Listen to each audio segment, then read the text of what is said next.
也是我生活的最高准则。我以诚实、温柔、良善的心来领受神的话，并靠着圣灵的能力来遵守。我将不再一样，奉主耶稣基督的名宣告，阿们。所以今天要跟大家来分享我们活出全人健康5方面的最后一个元素，就是专注。特别是什么？正面、积极的思想决定我们未来的全人健康。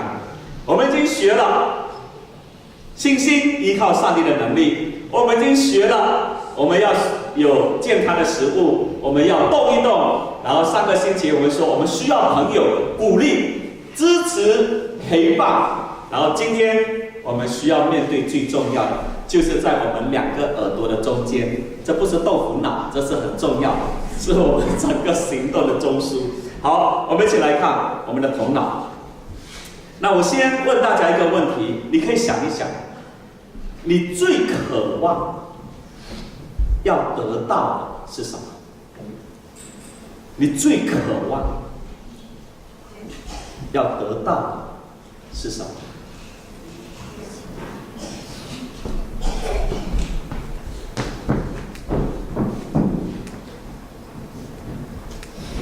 好，第2题，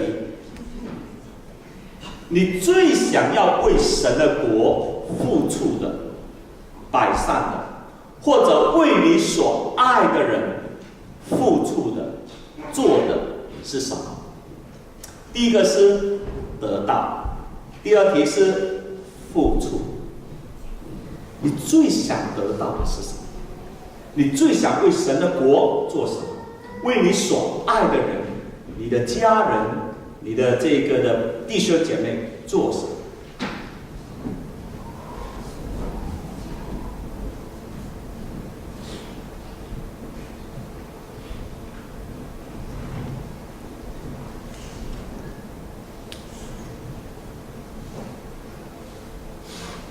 这就是我们所说的目标。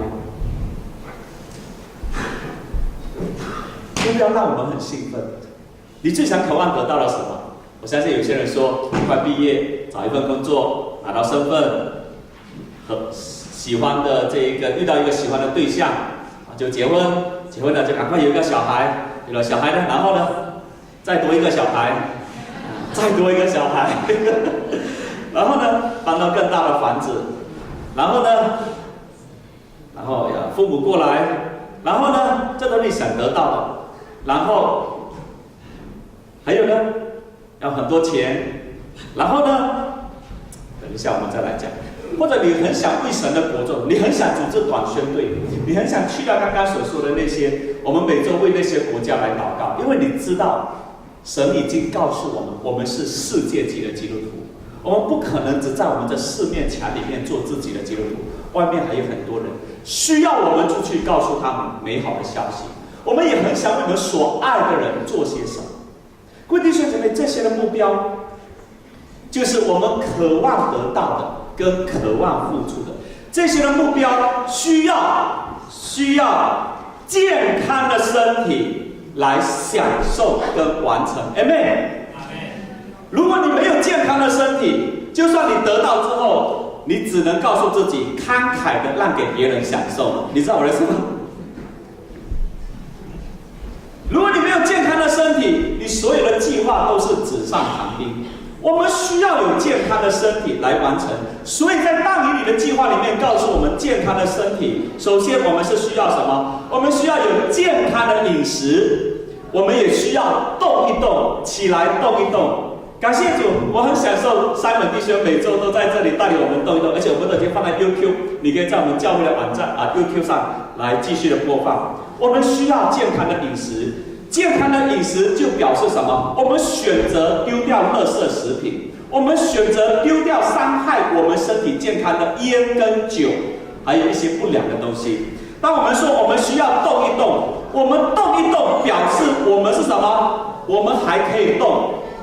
另外一个，我们动一动是因为我们要拒绝慢性疾病找上我们。Amen。我们不要慢性疾病看上我们。我们要肌肉看上我们，所以我们需要动一动，除了要有健康的身体来享受跟完成，这是给大家看一下，我们需要有这样的一个平衡。那另外呢，我们也需要什么？我们也需要健康的大脑。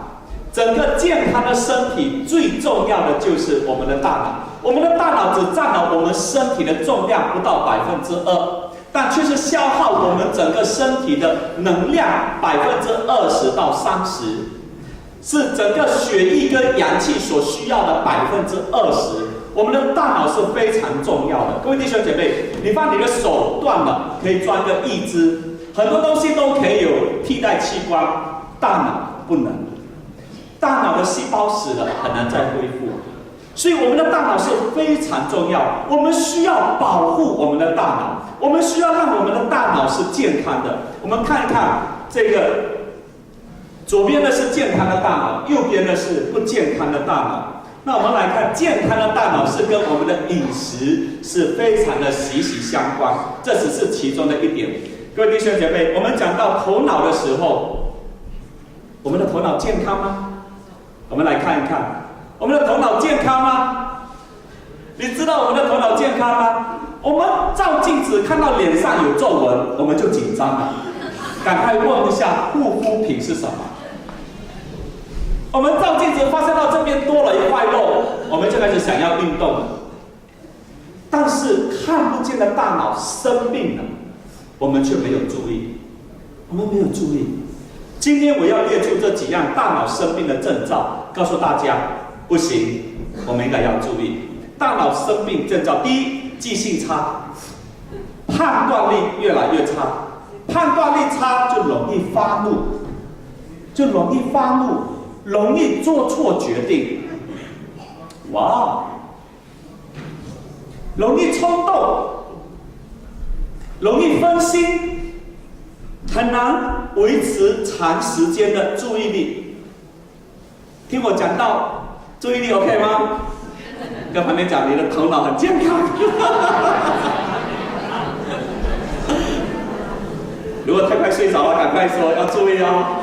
好，头脑生病，情绪低落、沮丧、忧郁，还有呢，肥胖，还有呢，活动力很低，不想动，很慵懒，还有会有慢性的失眠，以及睡眠的时候有呼吸中止的现象。这个是我们大于里计划标杆那本书里这个标杆健康标杆那本书里面告诉我们，这都是专科的医生他们所列出来的。这是大脑生病的征兆。你有几样被说中了？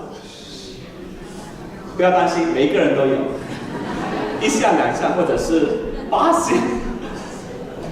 重要的不是因此就让我们情绪低落，重要的就告诉我们，我们可以起来改善。跟旁边说，我们可以起来改善。好，那我们来看，给你看这一幅的图画，这是健康的头脑，健康的人的头脑。这个是超重，就是肥胖，或者说有睡眠呼吸中止症人的头脑，你看就比较丑，对吗？这个是得了阿兹海默症的人的头脑，这是他们60岁的时候。OK， 这3个都是60岁，3个都是60岁，健康的，还有体重过重的，或者会睡眠呼吸症。你看这个叫做我们讲失智症，或者以前讲痴呆症，叫这个阿兹海默症人的头脑。你看很多洞洞，很多凹凸不平，为什么？因为不断的被吃了。各位弟兄姐妹，我们要关心我们的头脑。好，这个是健康的头脑，这个是不健康的头脑，这个是失智症者的头脑。我们要关心我们的头脑。好，这是从全方位的来去看一个健康的头脑，另外一个是得了失智症人的这个的头脑。你发现了，各位弟兄姐妹，失智症怎么来的？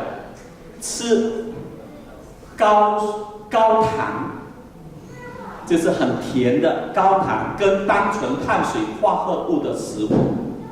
吃食物会引起，当然基因是其中的一些，但更重要的是跟我们的饮食、跟我们的情绪、跟我们的生活方式有关系。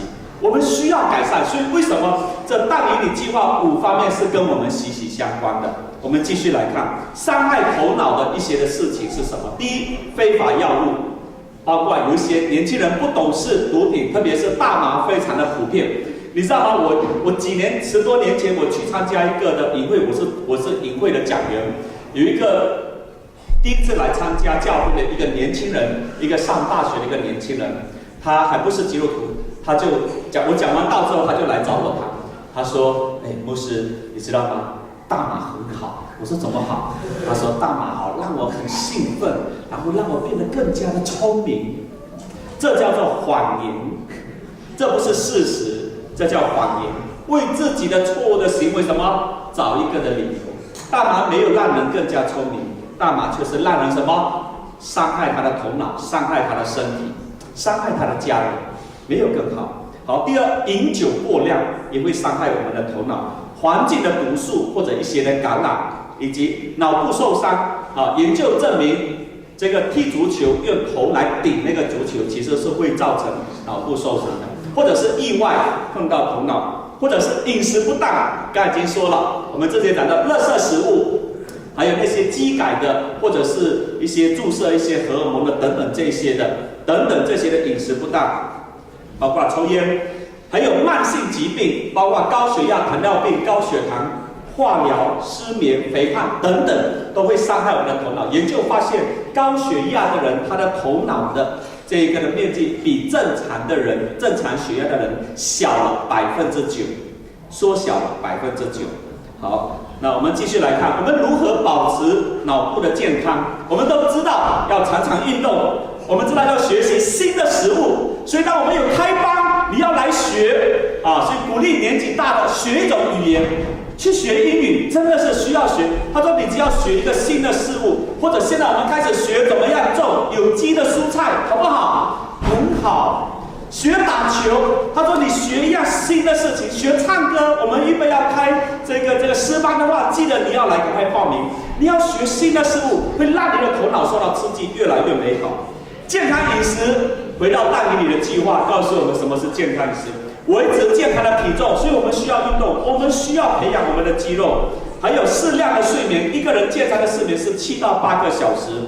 规律的祷告，研究发现，有规律祷告的人脑部是比较健康的。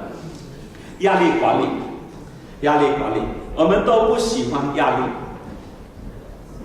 但是压力有它好的一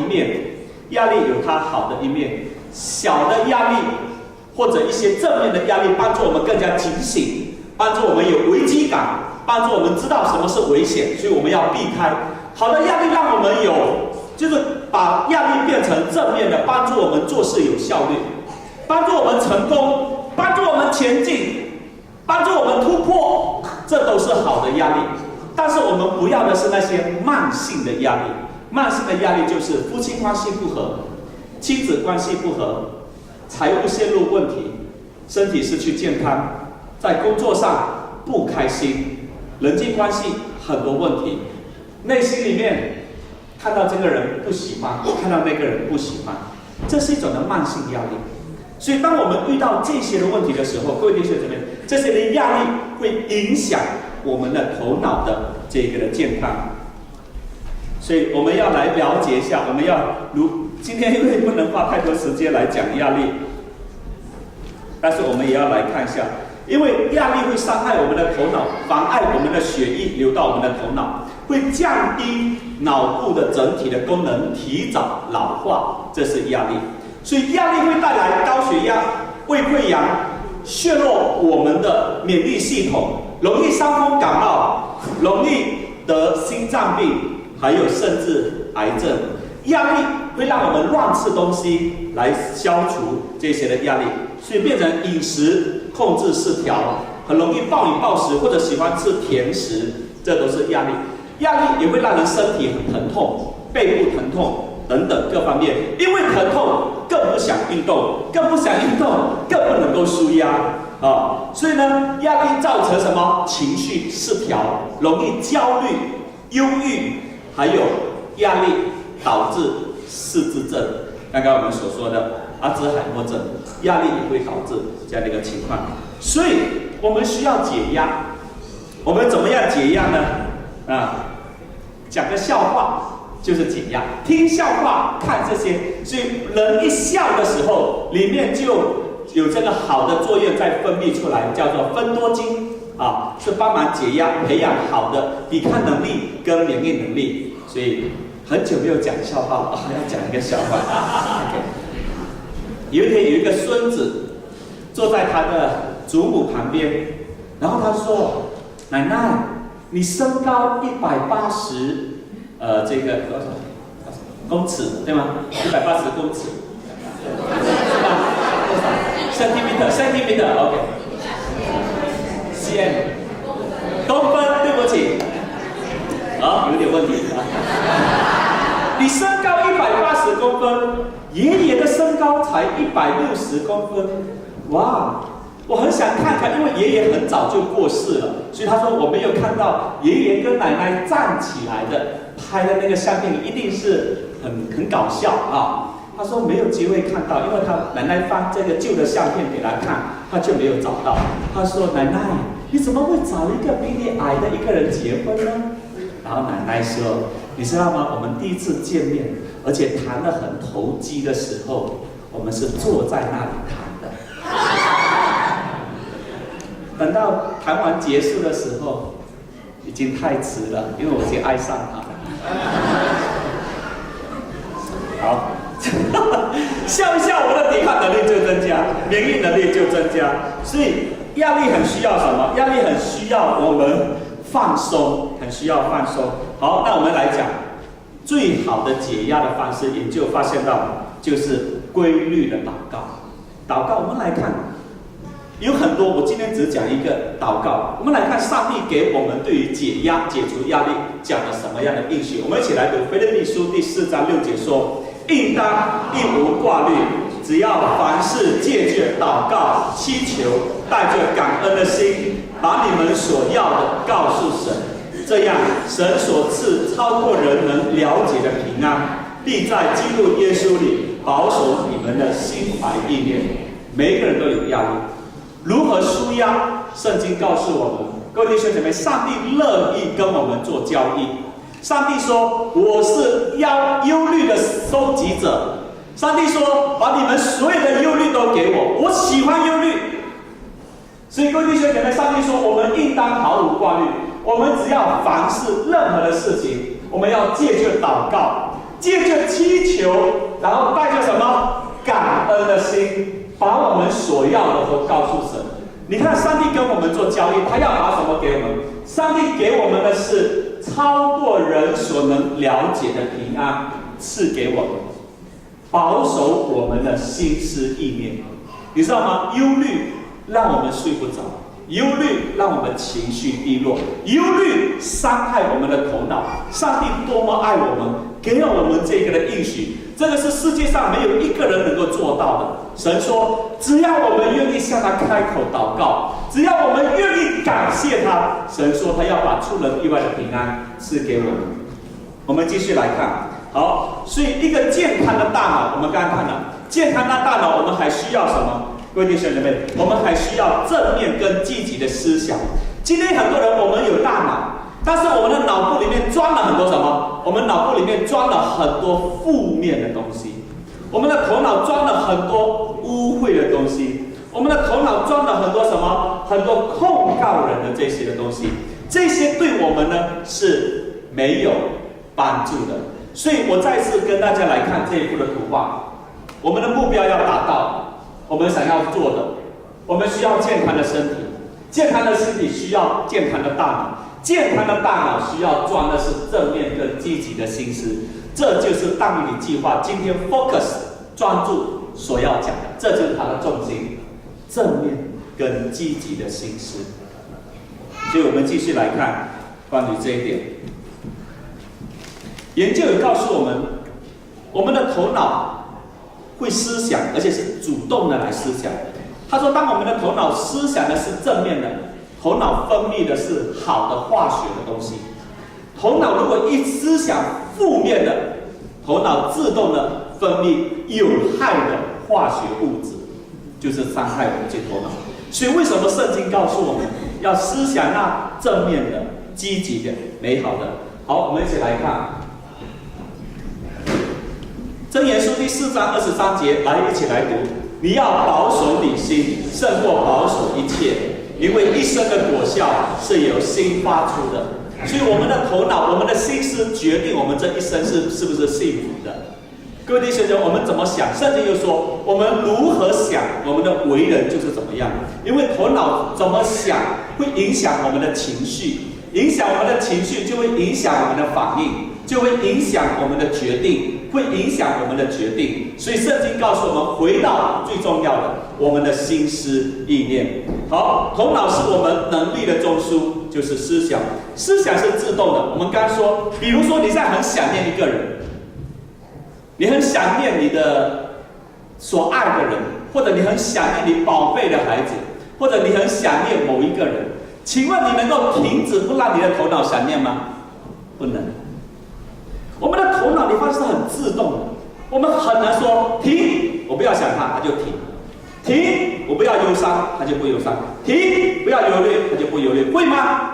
不会。头脑是自动反应的。为什么它是自动反应？是因为培养它，我们习惯这样的培养，结果就变成什么？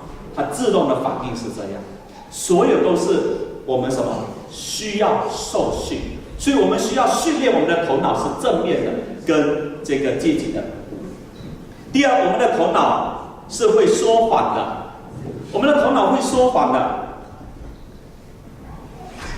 有一些不正确的一些的想法，比如说做妻子的说，丈夫不听我说话，所以呢，他一定不喜欢跟我在一起，他都不听我说话。这不是一个事实，这是我们头脑里面抓到了一些的情况，就立刻做出这样的结论。我们的头脑就这样告诉我们说，对方不喜欢我，所以我很难过，我很不舒服，就是这样。头脑会欺骗人的，会说谎的，所以我们要思想正面积极的，就告诉我们什么？我们要懂得过滤头脑里面什么是对的，什么是错的。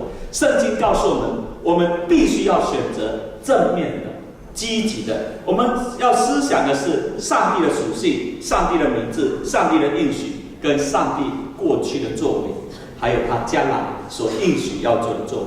我们如果把思想放在上帝本身的身上，它是正面的，它是积极的，就不断的训练我们的头脑，用上帝的眼光来看所有发生的事情。还记得我在年初的时候讲过这篇道，我们的祷告必须要从第3层天与基督一同复活，一同坐在宝座上，从第3层天祷告看下来的时候，从神的眼光来看所有发生的事情是完全不一样的。我不但传讲这样的话语，这一次师母在7月生病的时候，在医院里面，圣灵就这样的充满我们。我就是从第3层天发出这个的宣告，一听到这个的消息的时候，你知道我里面涌出来的话是什么？我里面自动的涌出来的话就是阿爸天父是应当承受的，他是爱我。这就是里面已经涌出来。为什么？因为我不知道你有没有注意到，我平常的祷告对我来说都是感谢，都是感谢。我感谢上帝赐给我们这一切这么宝贵的、这么美好的，特别是我们的团队、我们的同工，真的是很棒。所以我们的祷告不断是用感恩的，不断是用感谢的。你发现任何事情发生的时候，你仍然是感谢。为什么？因为我已经故意训练我的头脑是专注在正面的、积极的。因为上帝是什么？正面积极。上帝的属性、上帝的名字、上帝的应许、上帝的作为，我们就来看，来思想的焦点。你看，在腓立比书第4章8节告诉我们，思想的焦点不是那些负面的、猜疑的，然后这个消极的、控告的、批评的，还有呢，还没有这个得到的，只想要，然后得到的却没有感恩。我们不要把我们的焦点都是放在这个。我们来看圣经怎么告诉我们，我们的思想焦点为什么必须要正面？我们一起来读这段话，非常的宝贵，我很喜欢这节经文，一起来读。最后，弟兄们，凡是真实的、庄重的、公正的、纯洁的、可爱的、声誉好的，无论是什么美德、什么称赞，这些事你们都应当思念。所以我们要思念别人的好，不要思念他的不好。思念他的不好，没有让你更加开心。你思念他的好，你就成为一个感恩的人。当你成为一个感恩的人，你就告诉他你有多好，结果他的好就越来越多，他的不好就没有机会发挥了，关系就好。但是如果我们思念的是对方的不好，结果他的好他觉得没有必要了，那么他的不好每天被我们强化，他可能只是偶尔这样不好。他自己不觉得，但是每天被我们强化，变成他的好变成什么焦点，结果他本能的、自动的就变成不好。所以各位弟兄姐妹，为什么上帝告诉我们不要把焦点放在缺点，不要把焦点放在负面，要把焦点放在真实的？我们头脑会欺骗我们，想太多都是谎言。比如说，我不可能有健谈的饮食，不可能，我这个人爱吃咸的。我这个人是爱吃辣的，我这个人是爱吃甜的，我做不到，不是我做不到。告诉你，谁说的？你没有试过？没有。那为什么这么说做不到？你就发现了，我们的头脑会骗我们的。所以圣经告诉我们要思想真实的。当我们觉得说那个人不跟我打招呼，他一定不喜欢我，谁说的？是真的吗？不是。我们的头脑会骗我们的，所以庄重的等等，我们要思想正面的。我们继续来思想关于上帝本身，因为时间的关系，我需要开快车了。来，上帝是大有能力的，我们一起来读这段的经文，这是神的应许，说：主耶和华，你看，你曾用大能和伸出来的膀臂创造了天地，在你没有难成的事。上帝是信实的，耶和华的慈爱永不断绝。他的怜悯永不止息，每天早晨都是新的。你的信实多么广大！我心里说，耶和华是我的业分，所以我必仰望他。很美吗？真的很美。上帝是信实的，上帝是爱。一起来读。但靠着爱我们的那一位，我们在这一切事上就得胜有余了。因为我深信，无论是死是生，是天使，是掌权的，是现在的事，是将来的事，是有能力的，是高天的，是深渊的，或是任何别的受造之物，都不能叫我们与神的爱隔绝。这爱是在我们的主耶稣基督里的。上帝是无所不知的。来，耶和华，我的舌头还没有发言，你已经完全知道了。你在我前后围绕着我，你的手按在我的身上。这样的知识奇妙，是我不能理解的，高超是我不能达到的。太美了，诗篇是很美的。下个月我们就开始活泼的生命开始读诗篇了，哇，很棒！上帝是怜悯人的，继续。所以现在那些在耶稣基督里的人就不被定罪了，因为生命之灵的律在基督耶稣里使我自由，脱离了罪和死的律。所以我们面对负面的思想，首先我们要先质疑，我们这个负面的思想，因为它常常是非理性的想法，常常是不合理性的一些想法。恐惧本身是不合理性的，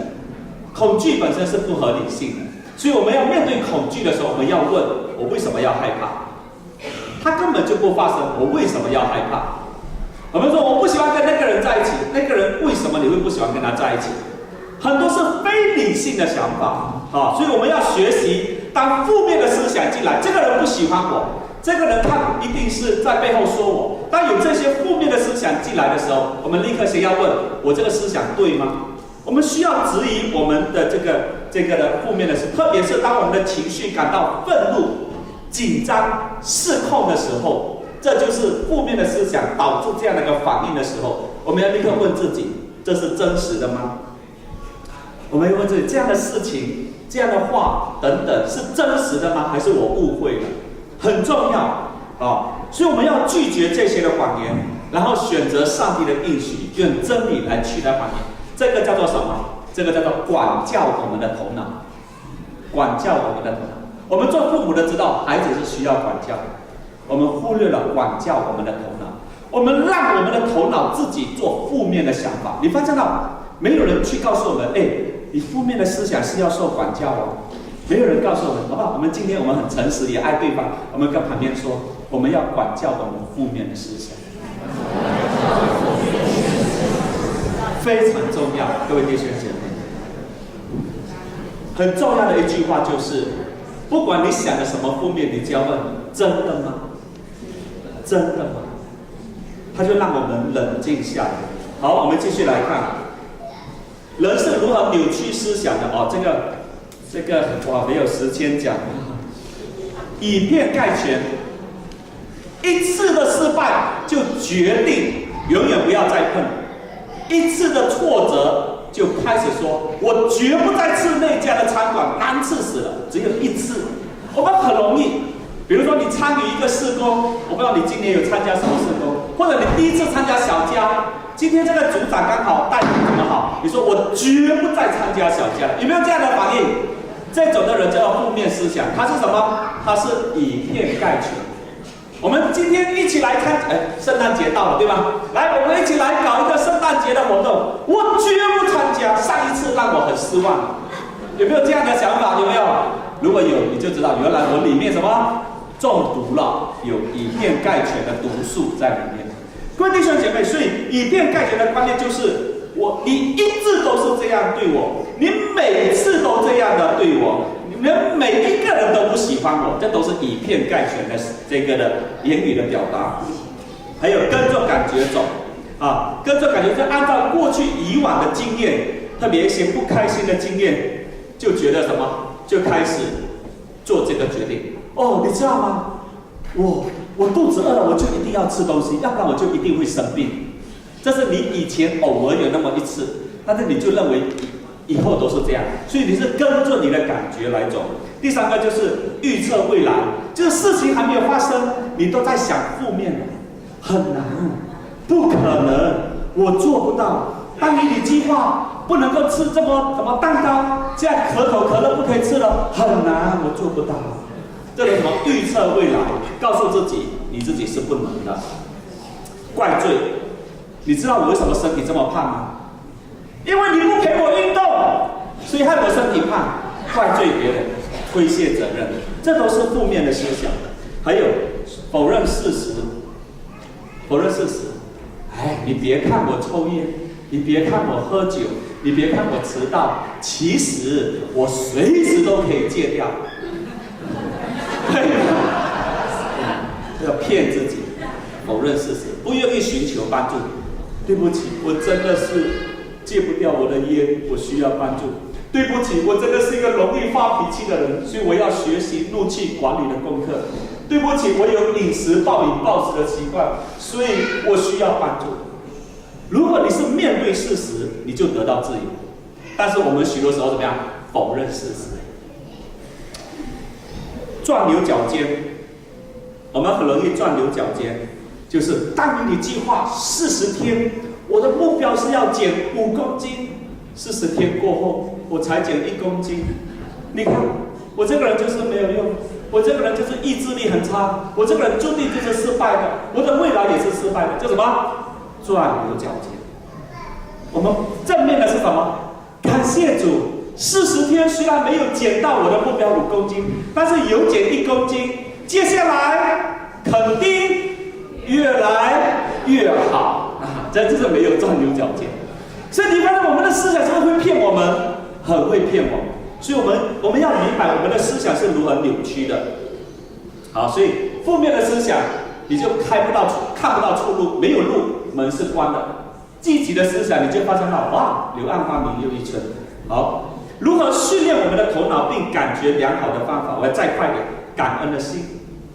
感恩的心，当我们把我们所有的美好的事情感恩记录下来，你会发现到你真的是很幸福的，你真的很幸福。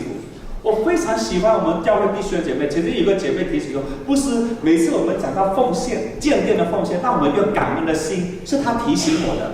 她说有一天她祷告的时候，圣灵就告诉她，我们要为我们每一周所收到的建殿的奉献来感恩。她这句话太棒，所以为什么我们每一周我们看到奉献，哪怕只有增加500块，我们都要拍掌感谢神。Amen。感恩的心让我们觉得是会不会很幸福？非常的幸福。让我们很喜乐，感恩的心让我们的信心越来越增长。感恩的心会帮助我们会有正确的饮食，继续维持我们的运动，而且很乐意帮助朋友。你发现一个忧郁的人不喜欢帮助人，但是一个充满感恩的心的人，他是很乐意帮助别人。感恩的心，头脑运作得更好，会更健康。所以现在你想一想，3件感恩的事，好吗？想一想3件感恩的事。为所拥有的来感谢神，好吧？想一想3件。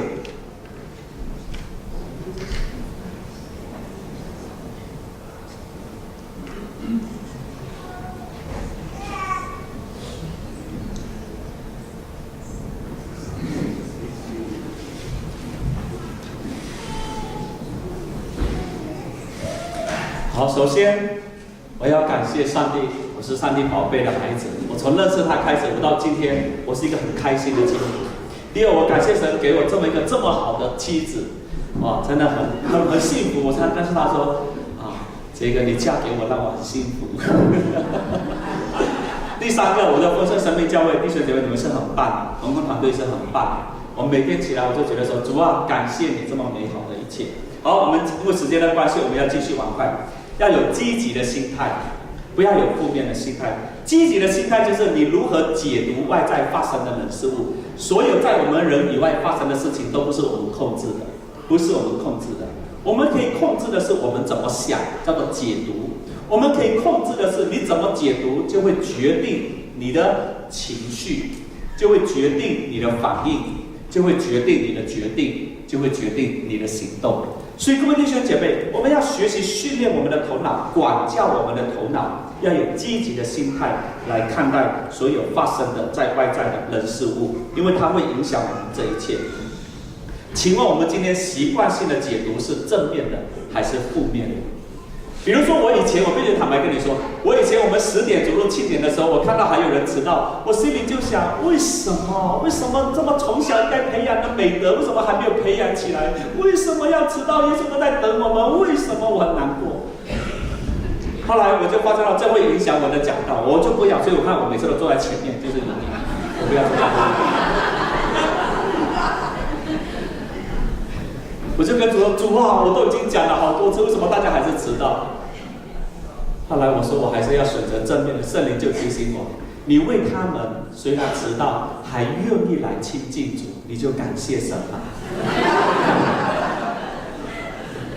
习惯性的解读很重要。有一个很经典的一个故事，讲到美国派了这个的一个推销员去到非洲，要在那里卖鞋。那个推销员到了非洲之后，立刻打电报，那是很久以前，打电报回到这个美国的公司说，我们在这里不用做生意了，因为非洲没有一个人穿鞋，我要预备回去了。另外一家公司派了另外一个推销员去，然后之后就打电话回来，我有一个极美好的消息要跟你们来分享，非洲没有人穿鞋，所以我们教他们穿鞋，我们的生意就很好了。任何的事情发生，我们里面的解读是什么？当然，详细来说，跟我们的原生家庭有关系，跟我们的原生家庭有关系，跟我们过去的经验也有关系，还有跟我们习惯性的负面思想很有关系。我们怎么看待这些的事情？好，第3，面对失败的态度，这都是很重要。所以我们的头脑为什么要有压力？我们的头脑为什么要生病？第一，不会感恩；第2，没有积极的心态，正确的解读；第3，我们面对失败的时候是愤怒的，是挫折的，是定罪的，是怪罪别人。不对，健康的头脑，我们如何面对失败？我们要了解，失败带来我们许多学习。爱迪生说什么？爱迪生说：“我发明灯泡，用了1000多次，有1000多次的失败。”爱迪生说：“这不是1000多次的失败。”爱迪生说：“这是发明一个电灯需要1000多次的步骤才成功。”你发现这个不一样的。如何面对失败？失败跟犯罪不同。犯罪是不对的，失败是我们做错了决定，我们这个的尝试是没有达到目标，或者是等等。所以失败跟犯罪是有不同的。失败带给我们许多的学习，上帝也用失败来训练我们。重点是不要重蹈覆辙。所以失败是每个人都一定会，我们都讲了，失败是成功之母，对吗？重点是不要重蹈覆辙，而且我们要告诉自己，肯定会越来越好。我们要有免于害怕失败的自由，我们就成长。一个人不敢失败，不会成长。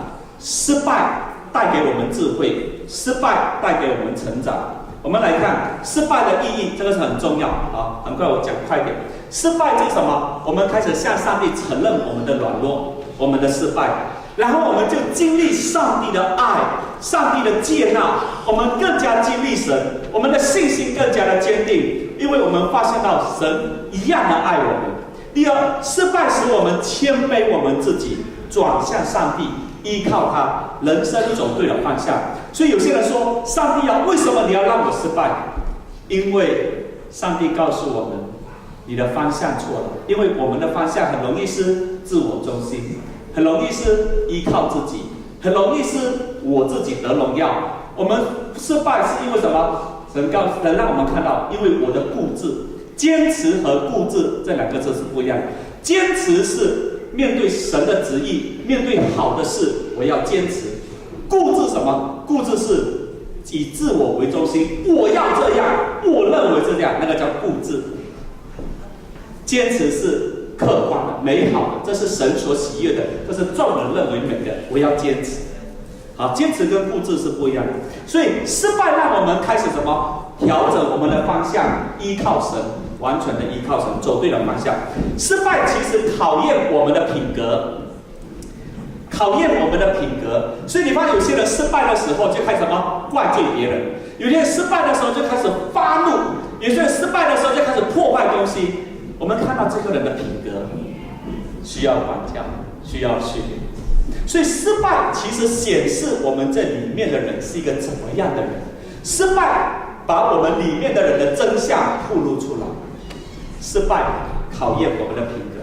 所以失败帮助我们学习什么？谦卑，学习体谅别人，学习对别人更有同理心。一个没有失败的人很难体谅别人，很难体谅别人。失败让我们这个人更加的坚强，更加的有智慧。不要怕失败，勇于尝试。所以这个很快讲，我们要制定目标。你刚刚讲你的目标什么？目标让我们成为上帝好管家，善用他给我们一切的资源。还有另外一个很重要的，我们训练我们的头脑。最后一个就是凡事都要考虑后果。如果我这么做，后果会怎么样？这个很重要。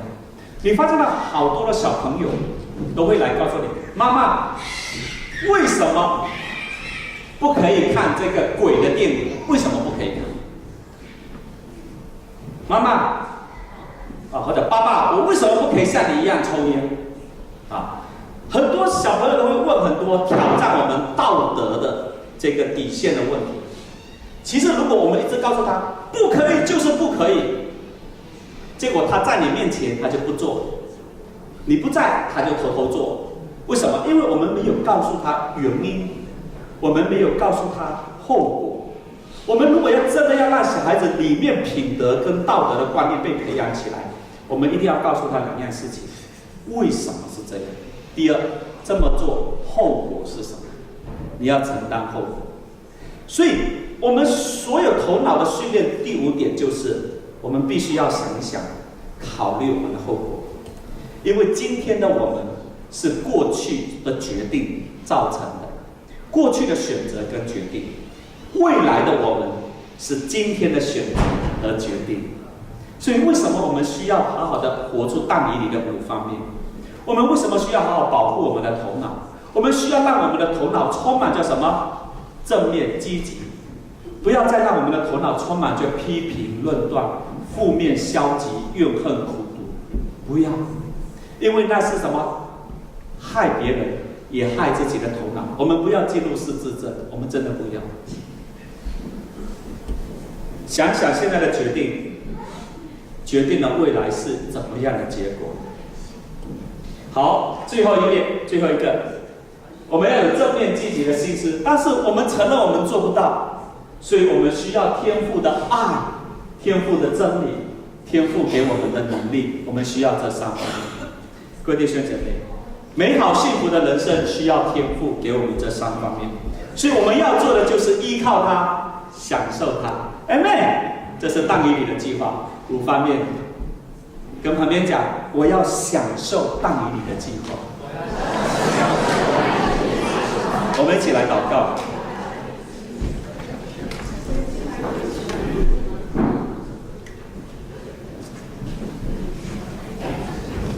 哈利路亚。